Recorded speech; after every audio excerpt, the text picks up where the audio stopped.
Police ಪಥಸಂಚಲನ ಮಾಡುತ್ತಿದೆ. ಮೈಸೂರಿನ ನಂಜನಗೂಡಿನಲ್ಲಿ ಹನುಮ ಜಯಂತಿಯ ಹಿನ್ನೆಲೆ ಪೊಲೀಸರು ಸಮವಸ್ತ್ರಧಾರಿಗಳಂತೆ ಪಥಸಂಚಲನ ಮಾಡುತ್ತಿದ್ದಾರೆ. ಎಸ್ಪಿ ಮಲ್ಲಿಕಾರ್ಜುನ ಬಾಲದಂಡಿ ನೇತೃತ್ವದಲ್ಲಿ ಪೊಲೀಸ್ ಪರೇಡ್. ಹನುಮ ಜಯಂತಿಯಲ್ಲಿ 7 ರಿಂದ 8 ಸಾವಿರ ಹನುಮ ಭಕ್ತರು ಭಾಗಿ. ಆ ಸಂದರ್ಭದಲ್ಲಿ ಯಾವುದೇ ಅಹಿತಕರ ಘಟನೆ ಆಗಬಾರದು. ಹನುಮ ಜಯಂತಿಯ ಹಿನ್ನೆಲೆ ಸಂಪೂರ್ಣ ಕೇಸರಿಮಯವಾದ ಸ್ಥಳ. ಪೊಲೀಸ್ ಬಂದೋಬಸ್ತ್ ಕುರಿತು ಮೈಸೂರು ಎಸ್ಪಿ ಮಾಹಿತಿಯನ್ನು ರವಾನಿಸಿದ್ದಾರೆ. ಮೈಸೂರಿನ ನಂಜನಗೂಡಿನಲ್ಲಿ ಹನುಮ ಜಯಂತಿಯ ಹಿನ್ನೆಲೆ ನಂಜನಗೂಡು ಪಟ್ಟಣಾದ್ಯಂತ ಪೊಲೀಸ್ ಪಥಸಂಚಲನ. ಎಸ್ಪಿ ಮಲ್ಲಿಕಾರ್ಜುನ ಬಾಲದಂಡಿಯ ನೇತೃತ್ವದಲ್ಲಿ ಪರೇಡು.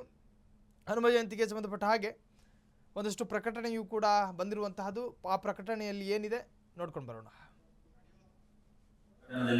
ನಡೆಯುವ ಹನುಮ ಜಯಂತಿ ಸಂಬಂಧಿಸಿದಂತೆ ಪೊಲೀಸ್ ಇಲಾಖೆಯಿಂದ ಸೂಕ್ತ ಬಂದೋಬಸ್ತ್ ವಿಸ್ತರಣೆ ಮಾಡಿದ್ದೀವಿ.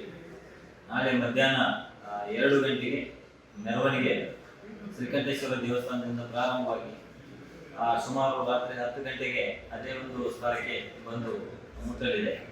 ಈ ಒಂದು ಸಂದರ್ಭದಲ್ಲಿ ಸುಮಾರು 5 ರಿಂದ 7 ಸಾವಿರದಷ್ಟು ಹಿಂದೂ ಕಾರ್ಯಕರ್ತರು ಮತ್ತು ಸಾರ್ವಜನಿಕರು ಭಾಗವಹಿಸುವ ಸಾಧ್ಯತೆ ಇದೆ. ಹೀಗಾಗಿ ಪೊಲೀಸ್ ಇಲಾಖೆಯಿಂದ ಸಕಲ ಸಿದ್ಧತೆಯನ್ನು ನಾವು ಮಾಡಿಕೊಂಡಿದ್ದೀವಿ. ಮುಖ್ಯವಾಗಿ ಕೆಲವೊಂದು ಸೂಕ್ಷ್ಮ ಪ್ರದೇಶಗಳನ್ನು ಗುರುತಿಸಿ ಅಲ್ಲಿ ಸುಮಾರು 50 ಸಂಖ್ಯೆಯ CCTVಗಳನ್ನು ನಾವು ಈಗಾಗಲೇ ಅಳವಡಿಸಿದ್ದೀವಿ.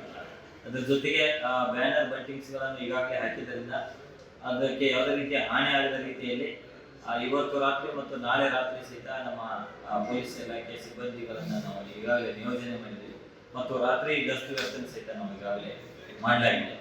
ಈ ಒಂದು ಬಂದೋಬಸ್ತ್ ವ್ಯವಸ್ಥೆಯಲ್ಲಿ ಒಟ್ಟಾರೆಯಾಗಿ 1 SP, 2 ಅಡಿಷನಲ್ SP, 5 ಜನ DSPಗಳು, 17 ಜನ ಇನ್ಸ್ಪೆಕ್ಟರ್ಗಳು, ಒಟ್ಟು 43 ಜನ PSIಗಳು, 89 ಜನ ASIಗಳು ಸೇರಿದಂತೆ ಒಟ್ಟು 550 ಜನ ಸಿವಿಲ್ ಸಿಬ್ಬಂದಿಗಳು, 4 KSRP, 3 QRT, 4 DR.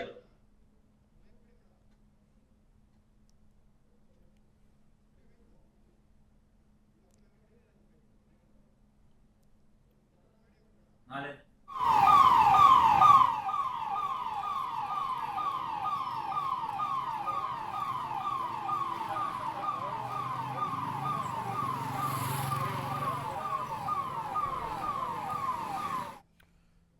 ಎಪ್ಪತ್ತು